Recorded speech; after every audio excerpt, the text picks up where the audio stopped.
எல்லாருக்கும் வணக்கம். ப்ரெக்னன்சி டைமில் பேபியோட மூமெண்ட் எந்த மாதத்துலேருந்து ஸ்டார்ட் ஆகும் அதுதான் இந்த வீடியோவில் பார்க்க போகிறோம். பேபியோட மூமெண்ட் 5வது மாதத்துலேருந்து 6வது மாதத்துக்குள்ளே தான் தொடங்கும். ஒல்லியாக இருக்கிறவங்களுக்கு பேபியோட மூமெண்ட் 5வது மாதத்துலேயே தெரிய ஆரம்பிச்சிடும். சில பேர் குண்டாக இருந்தாங்கன்னா அவங்களுக்கு 6வது மாதம் தொடங்கும் போது தான் பேபியோட மூமெண்ட் தெரிய வரும். ப்ரெக்னன்சி டைமில் பேபியோட மூமெண்ட் ஸ்டார்ட் ஆகும்போதே உங்களுக்கு முதல்ல பட்டர்ஃப்ளை டேப் பண்ணுற மாதிரி தான் உங்களுக்கு அந்த மூமெண்ட்டை நீங்கள் உணர்வீங்க. சில பேருக்கு ஏதோ ஒரு அசெட்டிக் மாதிரி ஒரு பால் மூமெண்ட் மாதிரி தெரியும். உங்களுக்கு மாதங்கள் செல்ல செல்ல பேபியோட மூமெண்ட் உங்களுக்கு ஹெவியா தெரிய ஆரம்பிக்கும். பேபியோட மூமெண்ட் ஹெவியா இருக்கும். பேபி கிக் பண்றது உங்களுக்கு நல்லாவே நீங்க உணர்வீங்க.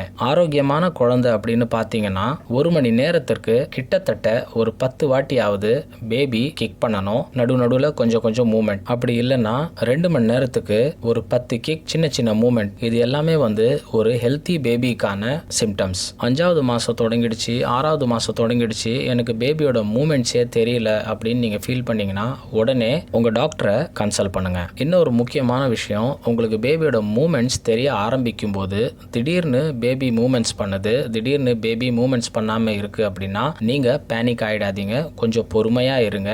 ஒரு காமான இடத்துல உட்காருங்க.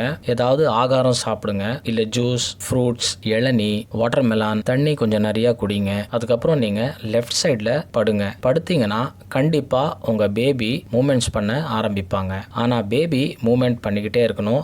அதை நீங்க தான் மானிட்டர் பண்ணணும். உங்க பேபி ஆக்டிவா தான் இருக்கு, மூமெண்ட் பண்ணிக்கிட்டு இருக்கு அப்படின்னா நீங்க கவலைப்பட வேண்டிய அவசியமே கிடையாது. தண்ணி நிறைய குடிங்க, ஃப்ரூட்ஸ் நல்லா எடுத்துக்கோங்க, ஹெல்த்தி ஸ்நாக்ஸ் எல்லாம் எடுத்துக்கோங்க. உங்க பேபி மூமெண்ட்ஸ் ரொம்ப கம்மியா பண்ணுது அப்படின்னா நீங்க உடனே உங்க டாக்டரை கன்சல்ட் பண்ணுங்க. அவங்க உங்களுக்கு செக் பண்ணி சொல்லுவாங்க. பிரெக்னெண்டா இருக்கும்போது எந்த விஷயத்துக்காகவும் பதறாதீங்க. நீங்க லெஃப்ட் சைடில் தூங்குனீங்க அப்படின்னா உங்க பேபிக்கு ரத்த ஓட்டம் நல்லா போகும், ஆக்சிஜன் லெவலும் நல்லா போகும். நீங்க சாப்பிட்ற சாப்பாட்டுலேருந்து போக வேண்டிய சத்துக்கள் எல்லாமே பேபிக்கு சீராக போய் சேரும். ப்ரெக்னன்சி டைமில் எந்த மாதத்துலேருந்து உங்களுக்கு மூமெண்ட்ஸ் ஸ்டார்ட் ஆகும், அந்த மூமெண்ட்ஸை நீங்கள் எப்படி கவுண்ட் பண்ணணும், அந்த மூமெண்ட்ஸை நீங்கள் எப்படி மானிட்டர் பண்ணணும்னு இந்த வீடியோவில் டீட்டெயிலாக உங்களுக்கு சொல்லியிருக்கேன். இந்த வீடியோ பிடிச்சிருந்தா எங்கள் சேனலை லைக் பண்ணுங்கள், ஷேர் பண்ணுங்கள், மறந்துடாமல் சப்ஸ்கிரைப் பண்ணிக்கோங்க. தேங்க்யூ.